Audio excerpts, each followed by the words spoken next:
പ്രിയപ്പെട്ട സഹോദരങ്ങളെ, സലാമുൻ അലൈക്കും. ഇന്നിപ്പോ ഞാൻ ഉദ്ദേശിച്ച വിഷയം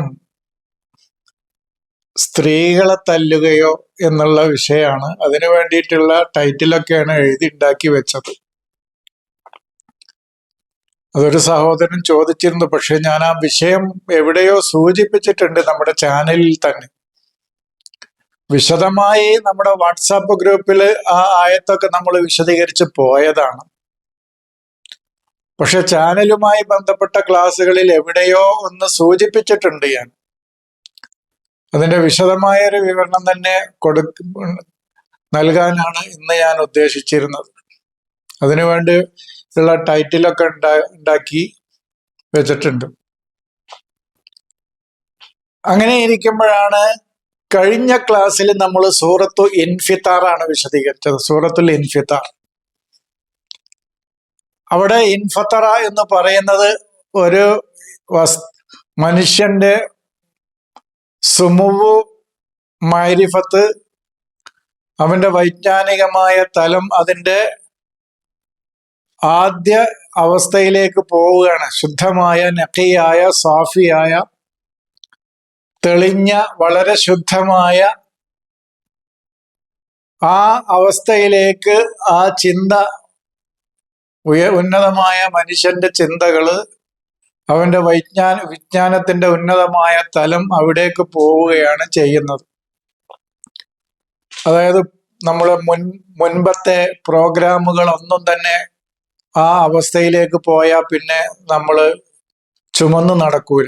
നമ്മുടെ പാരമ്പര്യ ചിന്തകള്, പൈതൃക ചിന്തകള് ഒന്നും പിന്നെ ആ മനുഷ്യന്റെ ബോധതലം വഹിച്ച് നടക്കുകയില്ല. അങ്ങനത്തെ ഒരു അവസ്ഥയിലേക്ക് അതിന്റെ സ്വാഫിയായ, തെളിഞ്ഞ, നഖിയായ, അതും തന്നെ ഏകദേശം പരിശുദ്ധവും തെളിഞ്ഞതുമായ ആ അവസ്ഥയിലേക്ക് തിരിച്ചു പോകലാണ് എന്ന് പറഞ്ഞിരുന്നു ഞാൻ.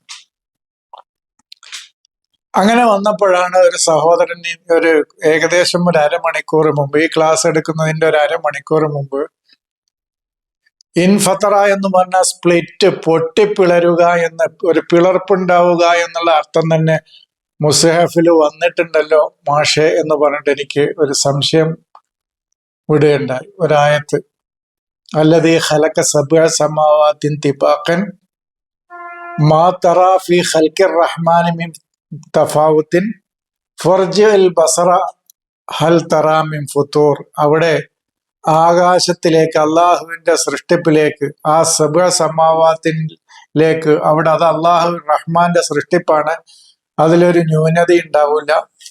നീ ഒന്നുകൂടി ആവർത്തിച്ച് നോക്കുക, അപ്പോ നിനക്ക് അവിടെ ഒരു പിളർപ്പും കണ്ടെത്താൻ കഴിയില്ല എന്നുള്ളത്. അവിടെ ഫുത്തൂറിന് അങ്ങനെ അർത്ഥമില്ലേ എന്നാണ് ചോദ്യം. എന്റെ സഹോദരങ്ങളോട് എനിക്ക് പറയാനുള്ളത്, ഈ ഫത്തറ എന്ന് പറയുന്ന വാക്കിൽ നിന്ന് വന്നതൊക്കെ അതിന്റെ ആദ്യ അവസ്ഥയാണ്. ഇപ്പൊ നമ്മൾ രാവിലെ ആദ്യമായി ചെയ്യുന്ന കർമ്മത്തിന് അത് ഫുത്തൂറാണ്.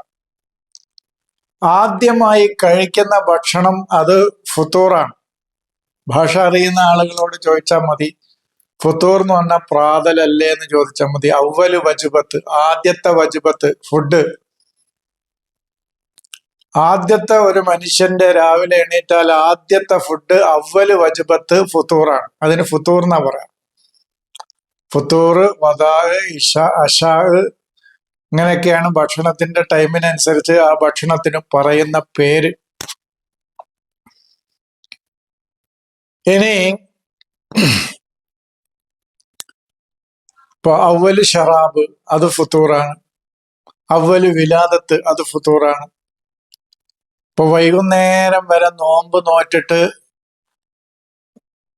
ആ നോമ്പ് മുറിക്കുമ്പോ അതെന്താണ്? അത് ഇഫ്താറാണ്. ഇഫ്താറിന് പോകുകയാണെന്നാ പറയാം, ഇഫ്താറാണത്.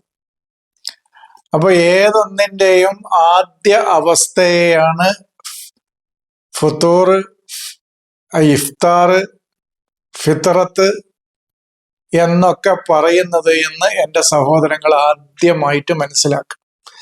ഇത് ഉറച്ചെങ്കിലേ പിന്നെ ഈ ഫർജയിൽ ബസറ ഹൽ തറാമിം ഫുത്തൂർ എന്ന് പറഞ്ഞാൽ എന്താണ് അതിന്റെ ആശയം എന്ന് പറയാൻ മനസ്സിലാക്കാൻ നമുക്ക് സാധിക്കുള്ളൂ.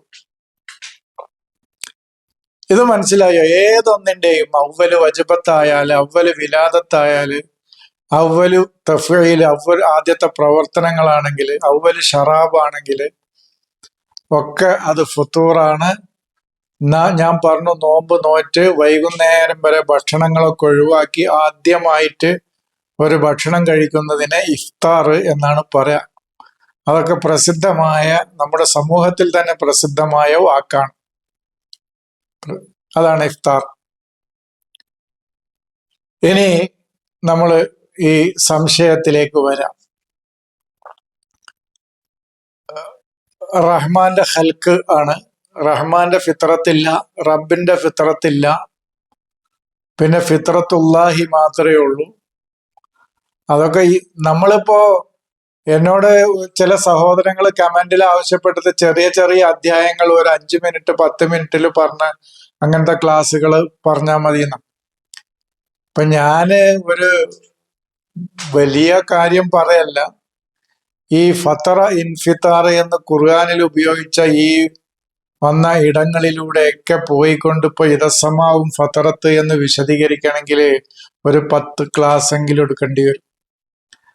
പിന്നെ നമ്മുടെ സഹോദരങ്ങൾ ഏതർത്ഥത്തിലാണ് 5 മിനിറ്റ് അല്ലെങ്കിൽ 3 മിനിറ്റ് അല്ലെങ്കിൽ 10 മിനിറ്റ് കൊണ്ട് കൊള്ളുന്ന ഓരോ അധ്യായങ്ങളുടെ വിശദീകരണം, ചെറിയ ചെറിയ അധ്യായങ്ങൾ ആ 10 മിനിറ്റ് കൊണ്ട് അതിന്റെ ആകെ ഉള്ള അതിന്റെ മൊത്തം ഒരു ആശയം പറഞ്ഞു പോകണം എന്നൊക്കെ പറഞ്ഞതിന്റെ അർത്ഥം എന്താണെന്ന് എനിക്കറിയില്ല.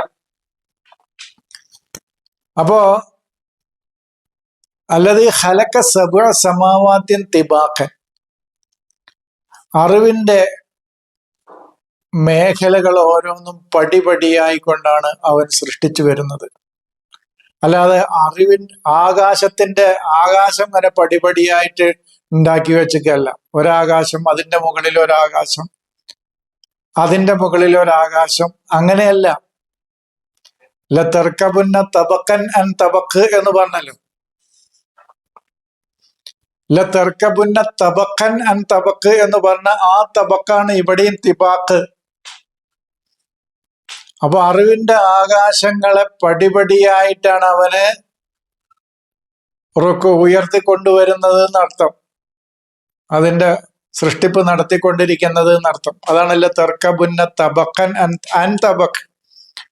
അവിടെ ഒരു അൻ തബക്ക് എന്നുള്ള പ്രയോഗം കൂടി നമ്മൾ സൂക്ഷ്മമായി പഠിക്കുകയാണെങ്കിൽ, അതാണ് മുസ്ഹഫിലെ ഓരോ പ്രയോഗങ്ങളും നമ്മൾ സൂക്ഷ്മമായി പഠിക്കുമ്പോഴാണ് അതിന്റെ ആഴം നമുക്ക് മനസ്സിലാക്കാൻ സാധിക്കുള്ളൂ. എന്തുകൊണ്ട്? ഞാൻ ചിന്തിച്ചു, എന്നില്ല തർക്കബുന്ന തബക്കൻ അലാ തബക്കിൻ എന്ന ഒരു വിജ്ഞാനത്തിന്റെ ഒരു മേഖല പണിതു, പിന്നെ അതിന്റെ മുകളിൽ വേറൊന്ന്. അങ്ങനെയല്ല. ഒരു വിജ്ഞാനത്തിന്റെ തലത്തിൽ നിന്നാണ് വേറൊരു വിജ്ഞാനം ഉത്ഭവിക്കുന്നത്, ജന്മമെടുക്കുന്നത്. അതാണ് അവിടെ അന്ന്. ആ പ്രയോഗം തന്നെ നിങ്ങളൊന്ന് പ്രത്യേകമായിട്ടൊന്ന് ശ്രദ്ധിക്കണം. ശരിക്കും നമ്മൾ അങ്ങനെയല്ല, ഒരടുക്ക്, അതിന്റെ മുകളിൽ ഒരടുക്ക്, അതിന്റെ മുകളിൽ, അങ്ങനെയാണെങ്കിൽ അല എന്നാ പറയാം. ലതർക്കബുന്ന തബക്കൻ അലാ തബക്ക്. വിജ്ഞാനത്തിന്റെ അറിവിന്റെ ഒരു മേഖല, അതിന്റെ മുകളിൽ അടുത്ത മേഖല, പിന്നെ അതിന്റെ മുകളിൽ അടുത്ത മേഖല, അങ്ങനെയല്ല. ഒരു വിജ്ഞാനത്തിന്റെ തലത്തിലേക്ക്, മേഖലയിലേക്ക് നമ്മൾ എത്തിപ്പെടുമ്പോൾ അതിൽ നിന്നാണ് പുതിയ ഒരു അറിവിന്റെ മേഖല ജന്മമെടുക്കുന്നത് എന്നാണ് പറഞ്ഞത്. അതാണല്ലോ തർക്കബുന്ന തബക്കൻ അൻ തബക്ക്. ഞാൻ ഈസയുടെ ജനനം പറയാൻ വേണ്ടിയിട്ട് അതും തയ്യാറാക്കി വെച്ചിട്ടുണ്ട്. ബിലാദത്ത് ഞാൻ പറഞ്ഞു. അതൊരു സഹോദരൻ ചോദിച്ചതാണ്. ഈസയിൽ നിന്ന് അഹമ്മദ്, പിന്നെ മുഹമ്മദ്, ആ വിജ്ഞാനത്തിന്റെ മേഖല ജന്മമെടുക്കുന്നതിന്റെ ആ കണ്ടിന്യൂസ് ഒന്ന് പറയണമെന്ന് ഒരു സഹോദരൻ മെസ്സേജ് അയച്ചിരുന്നു. അപ്പൊ അത് പറയാനുള്ള കാര്യങ്ങള് തലക്കെട്ടൊക്കെ ശരിയാക്കി വെച്ചിട്ടുണ്ട്, പറഞ്ഞിട്ടില്ല. അപ്പൊ ഈ വിലാദത്ത് പറഞ്ഞപ്പോ എനിക്കൊന്ന് ഓർമ്മ വന്നതാണ്, വസ്സലാമു അലയ്യ യൗമ ഉലിത്തു എന്ന് പറയണത്. ഞാൻ ജന്മമെടുക്കുമ്പോ എനിക്ക് സലാമുണ്ട് എന്ന് പറയണത്.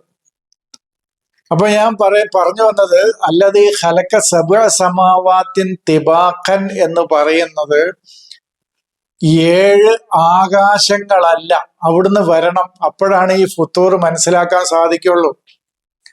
ഒരറിവിന്റെ മേഖലയിൽ നിന്ന് അടുത്ത അറിവിന്റെ മേഖല, അതിൽ നിന്ന് സുമുവുൽ എൽമി അല്ലെങ്കിൽ സുമുവുൽ എൽമി വൽ മാരിഫത്തി, അറിവിന്റെ ഉയർച്ച അടുത്തത്, പിന്നെ അതിൽ നിന്ന് അടുത്ത വിജ്ഞാനത്തിന്റെ അറിവിന്റെ ഉന്നതങ്ങള്, അങ്ങനെ ചിന്തയുടെ ഉന്നതങ്ങള്, അങ്ങനെ ജന്മമെടുക്കുന്നു. അങ്ങനെ ചിന്തിക്കുമ്പോഴാണ് അടുത്ത ചിന്തകൾ അവനിൽ നിന്ന് ജന്മമെടുക്കുള്ളൂ.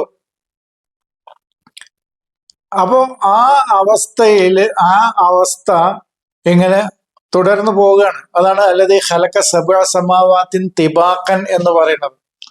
ആ തബക്ക് ഏതാണ്? ഈ ആകാശങ്ങൾ എന്ന് പറയുന്നത്. ആകാശം ഞാൻ കഴിഞ്ഞ ക്ലാസ്സിൽ സൂചിപ്പിച്ചു. അങ്ങനത്തെ ഒരു ആകാശം തന്നെ അവിടെ ഇല്ല, അത് വേറെ കാര്യം. അപ്പോ ഈ അറിവിന്റെ ആകാശങ്ങളാണ് അവിടെ, അല്ലെങ്കിൽ ചിന്തയുടെ ആകാശങ്ങളാണ് അവിടെ നിർമ്മിക്കപ്പെടുന്നത്, സൃഷ്ടിക്കപ്പെടുന്നത് ഒരാളുടെ ഉള്ളിൽ. എന്നിട്ടാണ് പറയുന്നത് മാ തറാ ഫീ ഖൽഖിർ റഹ്മാനി മിൻ തഫാവുത്ത്. അർ-റഹ്മാന്റെ ഖൽഖില് തഫാവുത്ത് ഉണ്ടാവില്ല. അത് വേറെ ഒന്ന് വിശദീകരിക്കേണ്ടതുണ്ട്. എന്താണ് അവിടെ അർ-റഹ്മാനെ കൊണ്ടുവന്ന് പറയാനുള്ള കാരണം എന്നുള്ളതൊക്കെ. ഇനി പറയുന്ന കാര്യമാണ് എന്റെ സഹോദരന്റെ സംശയം. സുമ്മർജിൽ ബസറ ഹൽ തറാ മിൻ ഫുതൂർ. ഒന്നാമത് ഈ ബസർ എന്ന് പറയുന്നത് നമ്മുടെ ഈ ബാഹ്യമായ 2 കണ്ണുകളല്ല.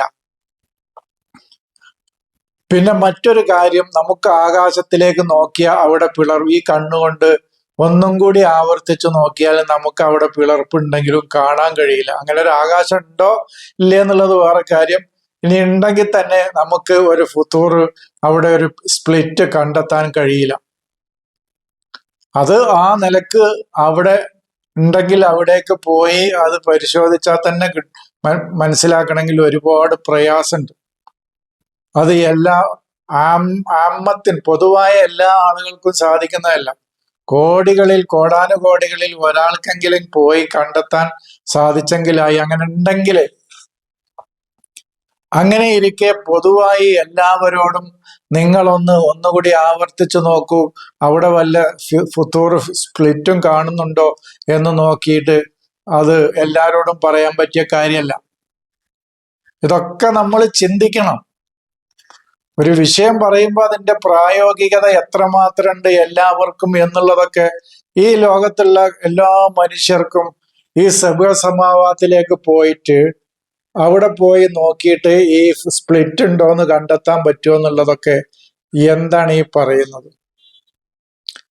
അപ്പൊ ഇതൊക്കെ നമ്മുടെ ഉള്ളിൽ സൃഷ്ടിക്കപ്പെടുന്ന അറിവിന്റെ ഉന്നതങ്ങളായ തബക്കുകളാണ് എന്നാണ് പറയുന്നത്.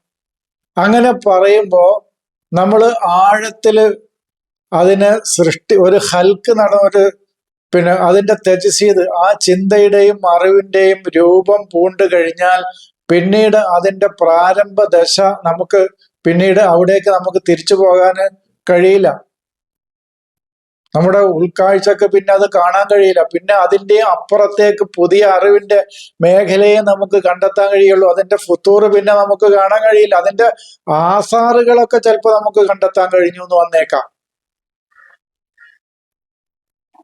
ഇപ്പൊ ഉദാഹരണത്തിന് ഞാനിപ്പോ ഒരു മൊബൈലിന്റെ മുമ്പിൽ ഇരുന്നിട്ടാണ് ഈ സംസാരിക്കുന്നത്, അതിലാണ് ഇത് പിടിക്കുന്നത്. ഇതിന്റെ ഒരു ആദ്യ ദശ ഉണ്ടായിരുന്നു. അതിപ്പോ ആർക്കെങ്കിലും ഇപ്പോ അതിന്റെ ചില ആസാറുകളൊക്കെ അവിടെ ഇവിടെയും കാണാന്നല്ലാതെ ആ അറിവിന്റെ ആദ്യ ദശപ്പല്ല. അവിടുന്നൊക്കെ പിന്നെ മനുഷ്യന്റെ സുമർജയിൽ ബസർ, അവന്റെ ബസർ ഉൾക്കാഴ്ച ആവർത്തിച്ച് അവൻ മടക്കി കൊണ്ടുവന്നപ്പോ ആ ബസറിനെ മടക്കി അവനെ കുറിച്ച് ആഴത്തില് അവൻ പഠിക്കാനും വീണ്ടും അതിനെ പഠിക്കാനും നോക്കിയപ്പോ ആ അവസ്ഥയിൽ നിന്നൊക്കെ അവന് പോന്നു. ഇത് ഞാനൊരു ഉദാഹരണം പറഞ്ഞു എന്നുള്ളൂ. ഇതനുസരിച്ച് ആത്മീയ തലത്തിൽ നിങ്ങൾ ചിന്തിച്ചാൽ മതി. ആ അവസ്ഥയിലേക്ക് പിന്നെ മനുഷ്യന് തിരിച്ചു പോകാൻ സാധിക്കൂല. ഇതാണ് ഫുതൂർ എന്ന് പറയുന്നത്. ഇപ്പൊ രാവിലെ ഇപ്പൊ ഏതോ തമാശക്ക് പറയലുണ്ട്, വെറും വയറ്റിൽ നീ എത്ര ചപ്പാത്തി കഴിക്കും എന്ന് പറഞ്ഞാൽ ആദ്യം കഴിക്കുന്നത് കഴിച്ചാൽ പിന്നെ ഒരാൾ പറഞ്ഞു 20 അല്ലെങ്കിൽ 10 അല്ലെങ്കിൽ 5 എന്നൊക്കെ പറഞ്ഞ ആ ഒരു കോമഡിയിലേറ്റ് ഞാൻ കണ്ടതാണ്.